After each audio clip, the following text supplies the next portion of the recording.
इस वीडियो में हम लोग एनसीईआरटी कक्षा 10वीं के इतिहास का हम लोग दूसरा चैप्टर पढ़ेंगे।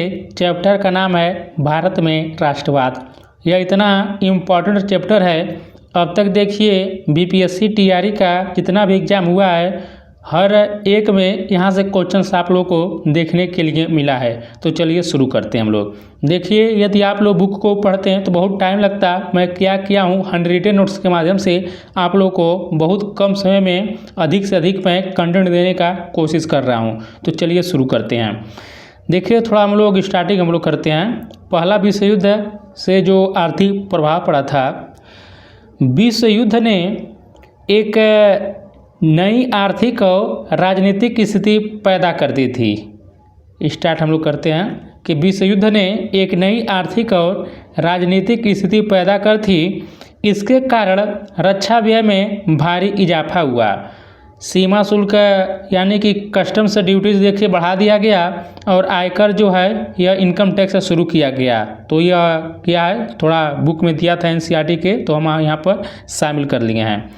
देखिए 1913 से 1918 के बीच कीमतें दोगुनी हो चुकी थीं। तो यहाँ पर देखिए मात्र 5 साल के अंदर ही कीमतें जो थीं वह दोगुनी हो चुकी थीं। अब आइए हम देख लेते हैं सामाजिक प्रभाव और जो महामारी किस प्रकार का आगे हम लोग देखते हैं। देखिए गांव में सिपाहियों को जबरन भर्ती किया गया। यह देखिए प्रथम विश्व युद्ध के दौरान यह सब कहा जा रहा है कि गांव में सिपाहियों को जबरन भर्ती किया गया, जिसके कारण ग्रामीण इलाकों में व्यापक गुस्सा था।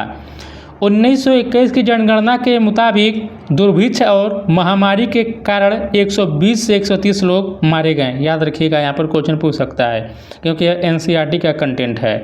1921 की जनगणना के मुताबिक दुर्भिक्ष और महामारी के कारण 120 से 130 लाख लोग मारे गए। आगे बढ़ते हैं।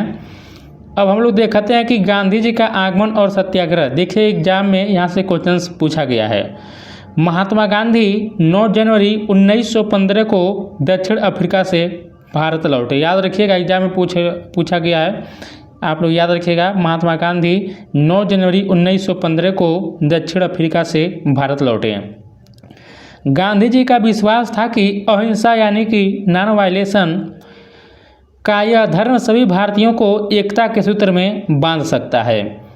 आप लोग इसको ज़रा याद रखिएगा। जब आप लोग बीपीएससी टीआरई का प्रीवियस ईयर क्वेश्चन देखेंगे तो यहाँ पर यह क्वेश्चन देखिए पूछा गया था। उसमें यह पूछा गया था कि महात्मा गांधी दक्षिण अफ्रीका में कहाँ से कहाँ तक जो है अपना जो है यात्रा कर रहे थे।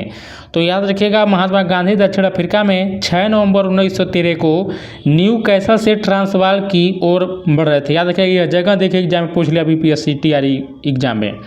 तो आप लोग याद रखिएगा महात्मा गांधी दक्षिण अफ्रीका में 6 नवंबर 1913 को न्यू कैसल से ट्रांसवाल की ओर बढ़ रहे थे।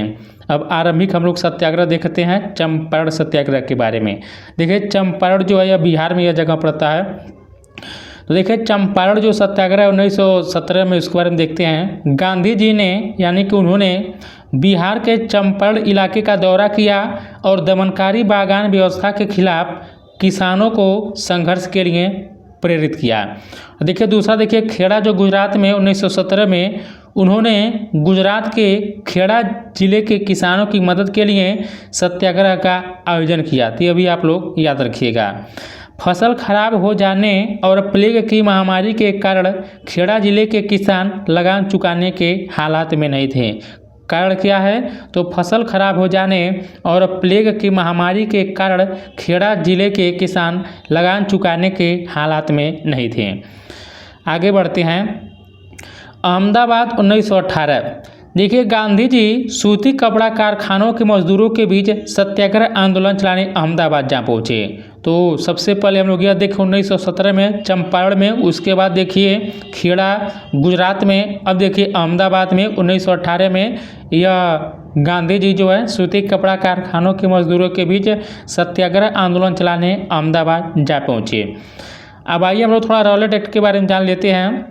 देखिए गांधी जी ने 1919 में प्रस्तावित रॉलेट एक्ट के खिलाफ आंदोलन किया। देखिए यह एक ऐसा एक्ट था जिसके अंतर्गत बिना अपील, बिना दलील, बिना वकील के जो है लोगों को गिरफ्तार किया जा रहा था। तो यही कह रहा है कि गांधी जी ने 1919 में प्रस्तावित रॉलेट एक्ट के खिलाफ आंदोलन किया।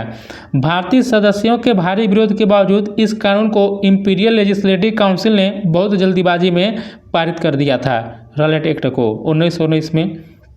आगे बढ़ते हैं।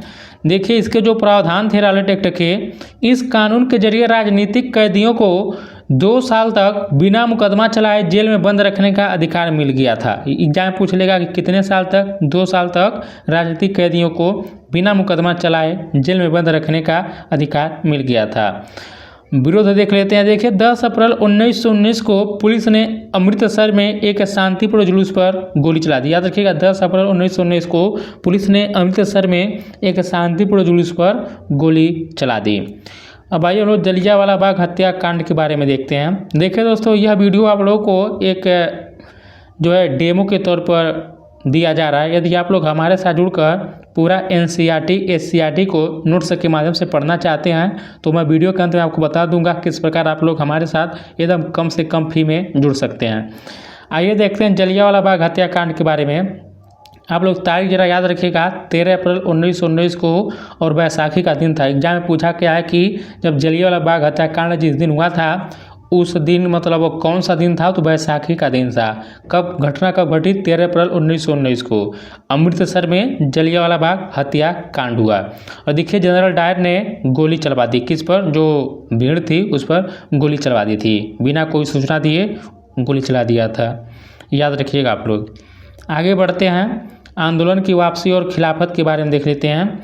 हिंसा फैलते देख महात्मा गांधी ने आंदोलन वापस ले लिया। गांधी जी को लगता था कि खिलाफत का मुद्दा उठाकर वे हिंदू मुस्लिम को नज़दीक ला सकते हैं। एग्जाम में पूछ लेगा कि किसका मुद्दा उठाकर गांधी जी चाहते थे कि हिंदू मुस्लिम को नज़दीक ला सकते हैं, तो देखिए खिलाफत का मुद्दा उठाकर। थोड़ा पृष्ठभूमि हम लोग देख लेते हैं खिलाफत के बारे में। देखिए पहले विश्व युद्ध में ऑटोमन तुर्की की हार हो चुकी थी।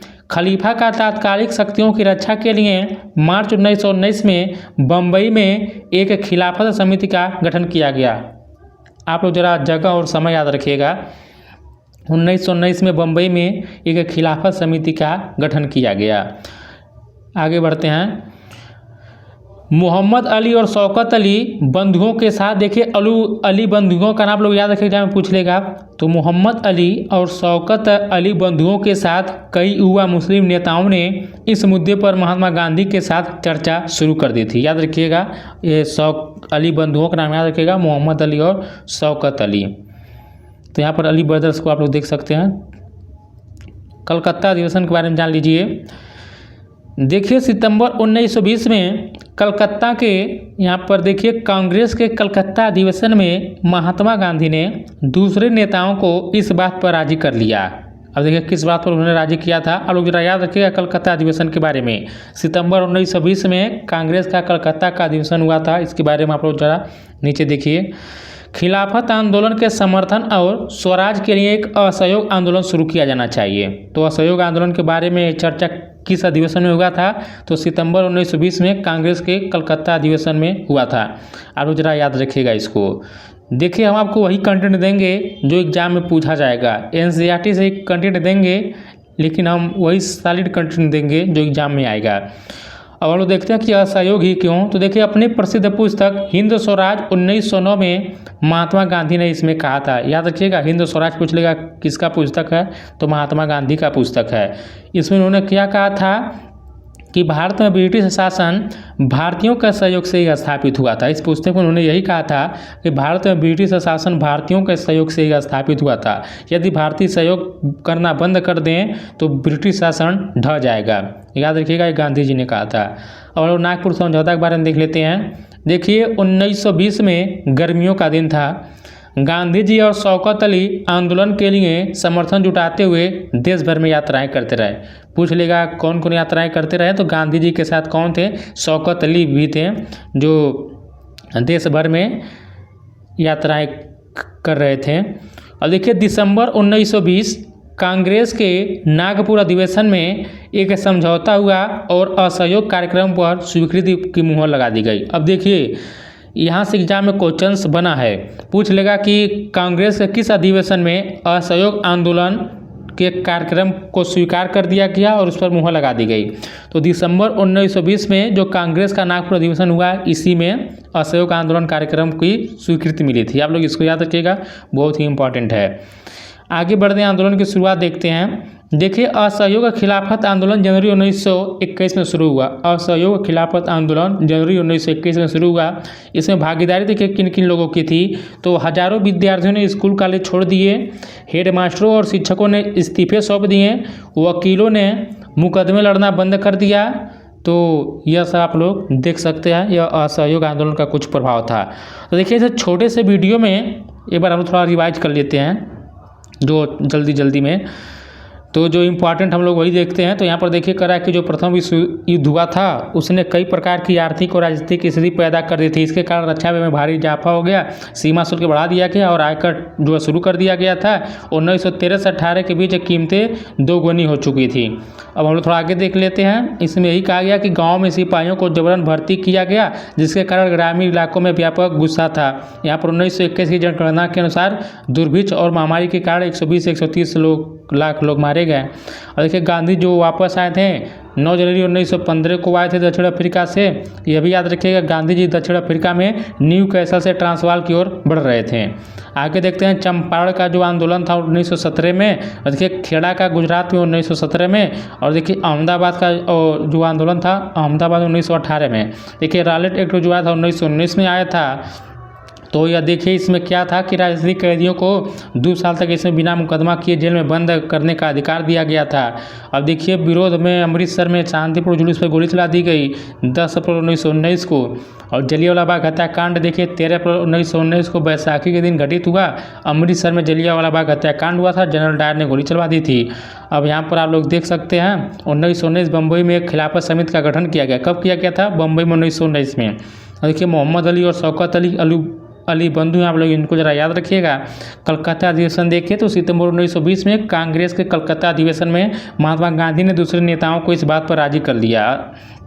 आगे बढ़ते हैं। अब देखिए, हिंद स्वराज महात्मा गांधी की पुस्तक है, 1909 में यह लिखा गया महात्मा गांधी के द्वारा। आप लोग देख सकते हैं। अब देखिए, नागपुर जो अधिवेशन हुआ तो इसमें क्या हुआ, 1920 का जो दिसंबर का कांग्रेस के नागपुर अधिवेशन में समझौता और असहयोग आंदोलन पर जो है मुहर लगा दी गई। तो आंदोलन की जो शुरुआत हुई थी 1921 में हुई थी जनवरी में, ये भी आप लोग याद रखिएगा। तो देखिए, यही आज का वीडियो था। यह एक डेमो के तौर पर आपको दिया गया है। आप लोग किस प्रकार हमसे जो है जुड़कर पढ़ सकते हैं, तो आप लोग ज़रा ध्यान से देखिए वीडियो को। तो दोस्तों, यदि आप लोग हमारे साथ जुड़कर तैयारी करना चाहते हैं तो आप लोगों के लिए टॉपर बैच लाया गया है। देखिए, जिनका भी सब्जेक्ट जूनियर और टीजीटी में हिस्ट्री और पॉलिटी है, उन सभी का तैयारी मात्र 499 रुपये में संपूर्ण तैयारी जीएस का भी और हिस्ट्री पॉलिटी का भी कराया जाएगा। और देखिए, जिनका सब्जेक्ट पीजीटी हिस्ट्री से अपना एग्जाम देंगे, उनका संपूर्ण तैयारी मात्र 599 रुपया में कराई जाएगी। अभी हम इसके बारे में बताएंगे क्या क्या आपको कैसा कंटेंट दिया जाएगा। और देखिए, जिन्हें भी बैच से जुड़ना होगा, व्हाट्सएप नंबर दिखाई आप लोग को दे रहा होगा 6394390784। मैसेज करिएगा, आप लोग को जो है ग्रुप में ऐड कर दिया जाएगा। अब देखिए कैसे आपको क्लास प्रोवाइड कराई जाएगी, आप लोग देख लीजिए। तो क्लास जो है 20 फरवरी से टेलीग्राम पर यूट्यूब प्राइवेट लिंक के माध्यम से होगी। क्लास हिंदी में होगी, पीडीएफ टेलीग्राम पर मिलेगी, इजी टू हार्ड की तैयारी होगी। और देखिए, जूनियर और टीजीटी में 80 नंबर, हिस्ट्री देखिए एनसीईआरटी और एससीईआरटी कक्षा 9वीं 10वीं और साथ में स्टैंडर्ड बुक के साथ, और पॉलिटी को एनसीईआरटी और एससीईआरटी कक्षा 9वीं 10वीं एनसीईआरटी एससीईआरटी से कवर कराया जाएगा। और देखिए, जो अपना पीजीटी में हिस्ट्री विषय से एग्जाम देंगे तो उनके लिए सबसे पहले पूरा एनसीईआरटी कक्षा 9 से लेकर 12 तक कवर कराई जाएगी, और साथ में एससीईआरटी कक्षा 9वीं 10वीं का कवर कराई जाएगी। उसके बाद स्टैंडर्ड बुक से पूरा आप लोगों का संपूर्ण देखिए 120 नंबर की तैयारी कराई जाएगी। 80 नंबर सब्जेक्ट का और 100 जो आप लोगों का 40 नंबर जीएस वाला पोर्शन है। बीच बीच में एनसीईआरटी से क्वेश्चन से प्रैक्टिस कराए जाएंगे 2 मंथ, यानी कि 60 ही दिन के अंदर सिलेबस कवर हो जाएगा। सिलेबस कवर होने के बाद बीपीएससी टीआरई 1, टीआरई 2 और टीआरई 3 में पूछे गए सभी क्वेश्चंस को व्याख्या के साथ कवर कराया जाएगा। पेमेंट करने के बाद व्हाट्सएप पर स्क्रीनशॉट आपको भेजना होगा। उसके बाद टेलीग्राम ग्रुप में ऐड कर दिया जाएगा। व्हाट्सएप पर व्यक्तिगत सवाल पूछ सकते हैं तैयारी से संबंधित। तो आप लोग विश्वास के साथ टॉपर बैच से जुड़िएगा। एक देखिए आप लोगों को पूरा एनसीईआरटी पढ़ाया जाएगा, एससीईआरटी पढ़ाया जाएगा नोट्स के माध्यम से, और साथ में स्टैंडर्ड बुक भी पढ़ाया जाएगा। तो बहुत सस्ता है, यह जरूर आप लोग जुड़िएगा हमारे साथ।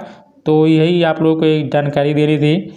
देखिए वीडियो अच्छा लगा है तो लाइक कीजिएगा, शेयर कीजिएगा, साथ ही चैनल को भी सब्सक्राइब कर लीजिएगा। मिलते हैं एक नई वीडियो के साथ, तब तक नमस्कार, जय हिंद, जय भारत।